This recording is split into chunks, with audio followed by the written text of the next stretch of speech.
Has Harley Davidson really gone woke? That's what I'm going to talk about today as I give you my straight up opinion on some of the claims that are being made against them, and also talk about some of the backlash that's here, some of the backlash that may be coming, and tell you if I'm going to sell my Harley Davidson because of all this.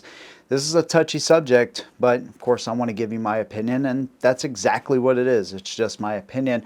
And of course, I want to hear yours. No matter if you agree or disagree, let me know what you think down below. If you like what I do, consider subscribing. Let's go and get into it. So, you may have heard by now that Harley is facing some serious backlash, and all of this started with Robbie Starbuck. He ran for Congress 2022. He didn't get elected, but he ran, and he's also been doing a lot on X. That seems to be his main platform.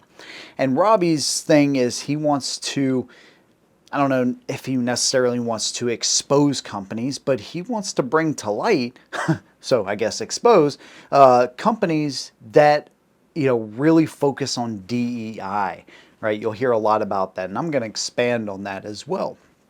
But he wants to bring forward these woke companies. Now, his statement is that he doesn't want to destroy these companies, but he wants them to change policies, change the way that they're looking at these policies and seeing how destructive that they are. And Harley Davidson just happened to be the next company that he's going after, if you will.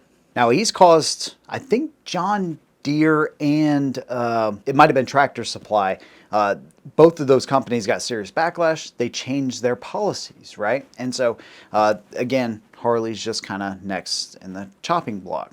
Now, it's not hard to find that Harley Davidson has been embracing this stuff even before Jochen Seitz, who is the current CEO, ever came along.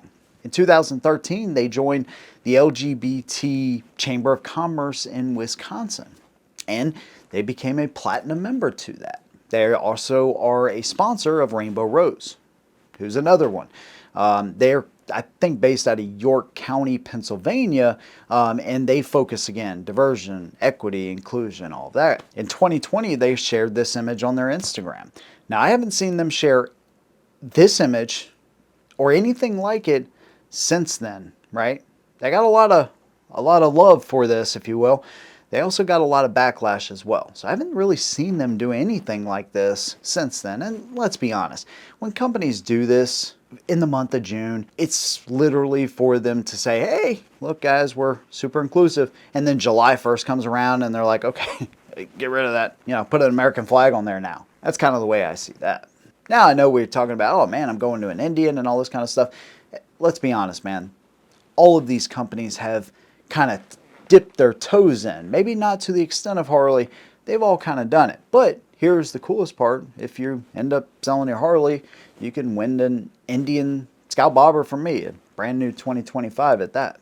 I've partnered up with the same small veteran-owned business that I've done other giveaways before, and this time we're giving away the biggest item we've ever done. Over $13,000 2025 Indian Scout Bobber can be yours and transported to you, by the way. All you got to do is put it in your name and ride. The way you enter is simple. I have one link in the description of this video that will take you to Headshot Nation. That is our community that I've set up where you get a lot of things in return. Early access videos, exclusive videos, ad-free videos. If you want to see 2 bikes requested, right? Or a bike comparison, or you have questions, or you want to shoot me a message, whatever.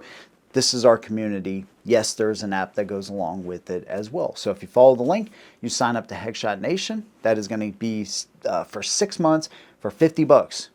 Once you do that, you're automatically entered to win the 2025 Indian Scout Bobber. Can't be any easier than that. And the pool of entries is small. So even if you have bad luck like me and I never win anything, a lot of the times our giveaways are less than 500 entries. So you have a really awesome chance at winning an awesome prize. And again, that is the 2025 Indian Scout Bobber. Click the link in the description. Good luck to every single one of you. Harley's own sustainability report talks about diversity, equity, inclusion. They show a graph of the percentage of the color of people that work there.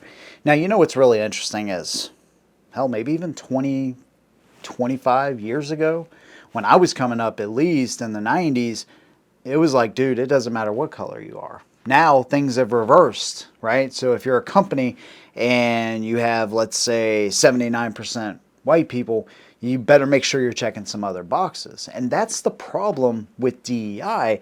It doesn't really care if you're qualified. It cares about what you look like, which is the total opposite of everything we were taught coming up, that you should be colorblind. So it's like, okay, hey, we're 80% white, but I promise, hey, we're checking off this, we're checking off that, we're checking off that. It's not, I want to be the best of the best and have the best of the best, and I don't care what you look like. It's, hey, we're checking off boxes, so we're good, right? And a lot of it has pointed at Yokan Sites and how he kind of views the world and how he views, trans rights for kids and all this kind of stuff. So what I'm starting to gather is that they kind of embrace this inclusivity, which is inclusive to everybody that agrees with their statement. Meaning, if you don't agree with LGBT or trans kids or that kind of stuff, then you're shunned, you're a racist, you're a bigot, you're white supremacists, all this kind of stuff gets thrown around.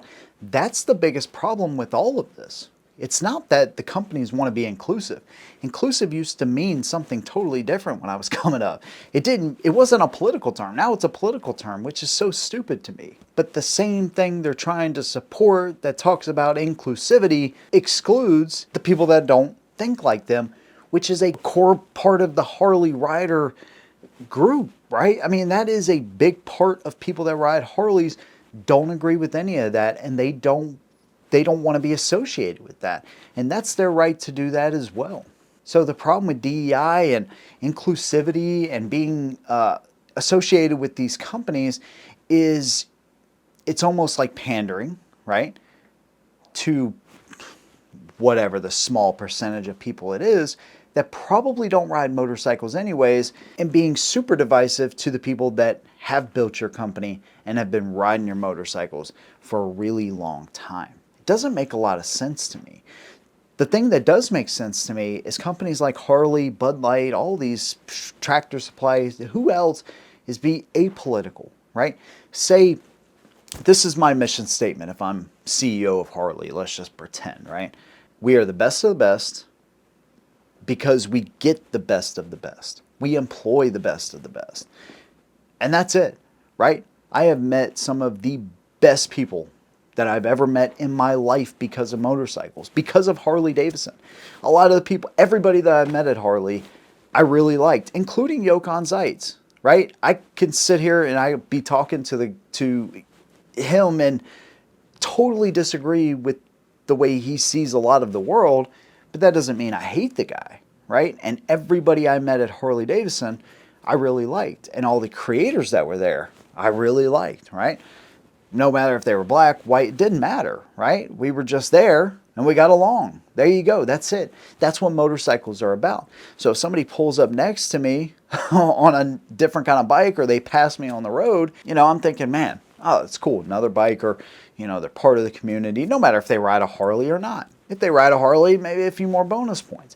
The last thing I'm thinking, whether I'm at a Harley event or I see another biker on the road, is, man, I really wonder what their sexuality is. I don't care. You know what I mean? I don't care. And so that is the divisive part about what they're doing. And unfortunately, they have fully embraced that, and they have been for a long time. This is nothing new. Of course, it's been exacerbated because of Yokan Zeitz and his personal beliefs. Now, will I sell my Harley Davidson? The answer to that is no, and here's why. And this is just my opinion. I don't want to see Harley shut down, right? I don't want to see them go out of business. What I'd like to see them do is reverse course and just say, look, we don't want to embrace things that are divisive. We want everybody to come in as a rider, but we're not going to embrace anything that would further divide us, right? So we're staying out of politics altogether, right? DEI, all that kind of stuff, we're throwing it out. We just want the best people working at Harley so we can make the best motorcycles for everybody, for every kind of rider. That's what I want to see. That's my personal opinion. And again, black, white, gay, straight, doesn't matter.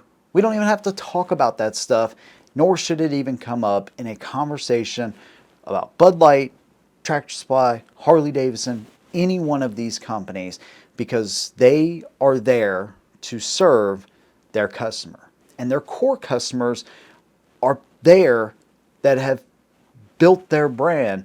So if they turn their back on their core customer and don't at least come out and say, look, we screwed up, we're not embracing this kind of stuff, we are going to stay totally apolitical, it's going to hurt them pretty badly. Now, what does a potential backlash look like for Harley Davidson? Well, I watched Cycle Drag's video. He was showing the Harley Davidson 10 over there. And by the way, I had to leave Sturgis early. I had a family thing come up. Everything's good there. But then we had the flooding, the hurricane. So even though the timing sucked, it actually worked out. Won't be my last time in Sturgis, though. I still got a lot left to do out there. So regardless, we'll see what happens next year. But I watched his video, and he shows that, hey, the Harley 10 is kind of down, but a lot of the vendors are down. As a matter of fact, the entire rally is down. I was out there a week early, and of course, you know, you're going to get people that are trickling in, but it was slow. I mean, we were able to ride, and that's actually kind of perfect if you want to stay away from crowds. You won't get the full Sturgis experience, but man, you have pretty much the whole roads to yourself. It was actually pretty awesome. But regardless, it's always going to be down the year before an anniversary, because next year is the 85th. And he had mentioned that people are still riding their Harley Davidsons. Now, it's not like a Bud Light, you know, where you can switch a beer like that. You know, buying a brand new motorcycle, trading in, all that kind of stuff takes time, money that a lot of people don't have, right? So there is that, and it depends on how big the level of scrutiny gets, right? Because again, they've been doing this stuff for years. I didn't even know about a lot of this stuff until I started digging into it, which is kind of crazy too. But it's like they kind of been dipping their toes into it, and it took somebody kind of pushing them over the edge to expose all of this. So it depends on that level of scrutiny, but I think that people may choose to go with an Indian. I think some will do that. I think merchandise sales for sure will do that. Or people will choose not to buy their merchandise, because merchandising is a huge part of Harley Davidson, right? The culture, the bikes, the merchandise, it's all huge in Harley. The point is that this will affect them on some level, especially if they don't come out and kind of back off of this stuff. And that's what we've seen Tractor Supply and John Deere do. They say, hey, we're backing off of this. Bud Light has made a reversal. I don't think they ever got back up to where they were, but people are starting to accept them back in. And you notice what these companies did, especially Bud Light. They went full American, right? They went, I mean, just full balls to the wall, we the people, eagle screeching, right back to their roots. That's what Harley needs to do, because the backlash could be significant for them. And I think they're even projecting they're going to be down in the last 2 quarters of this year anyways. So it could be significant for them. And unfortunately, Indian's doing the same thing. Mike Spleetson, who's their CEO of Polaris, who makes Indian motorcycles, is proud of their ride program, which is respect, inclusion, diversity, and equity. They have graphs that show how inclusive and diverse they really are. Indian even changed up their logo, right? It used to be like an Indian, right? Brown skin, all that kind of stuff. It looked really cool with the headdress. Now it's either red or white. And what's crazy is they actually have a Native American advisory board to respect the Native American culture. I think that's cool. But yet they changed the logo so it doesn't really look like an Indian anymore. I don't know. It's a small example, but I still hate all of this crap. I hate it when the Redskins, changed their logo after frickin', a century or half century or whatever the hell it was. And remember, the Commanders are actually getting sued by a Native American group for trying to rip their identity basically from the NFL. Now, I do want to make this clear. I am a rider, so I care about these companies. I don't want to see them go under. And I don't agree with it when Harley does it or Indian does it or any of these companies do it, right? I love all these companies that are American companies. And you can say what you want about Polaris and Indian. And, they haven't been around as long, which is obviously true and all that. But I want them to stick around this time. I want them to stay an American company, right? Because I love those values and I love what we stand for. But getting yourself into a polarizing issue like this is not something you have to do. And we've seen it already with companies that have reversed course because they're like, you know what? Why are we even dipping our toes into something that would fragment the riding community as it is? Now, here's one thing that separates Harley from other companies that have gone down this route is I love Harley Davidson. I love the culture. I love the brand. I love the way it started. I love the fact that they are an American company that have helped see us through 2 world wars. They survived the AMF days. Willie G and his genius and forward thinking with the motorcycles and the culture and the people at Harley and the people that I've met because of motorcycles. I love all of it, right? And I have a deep love for Harley Davidson, and this is a big risk. I mean, Harley may choose never to work with me again, and that's a risk I'm willing to take because I have to speak out on this and just give you my opinion.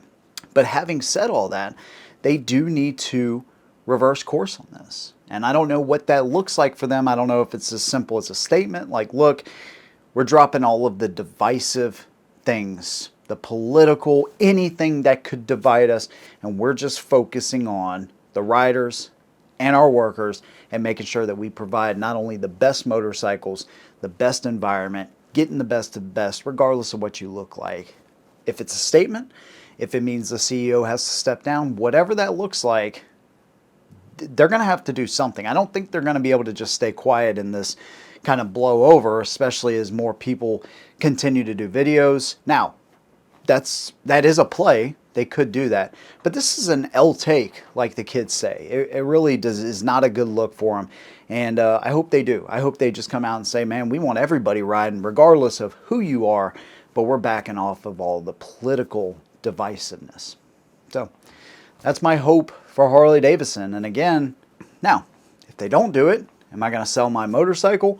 Probably not. It's a lot of money, right? And I have things already invested into the bike, so I'll continue to ride it, but it will definitely be a stain on Harley for sure. And hopefully they just back away from all of it altogether. That's my opinion, though. I'd love to hear yours down below. Whatever your opinion may be, no matter if you agree or disagree, let me know what you think. Big thanks to you guys. See you in the next one. And as always, hold them down.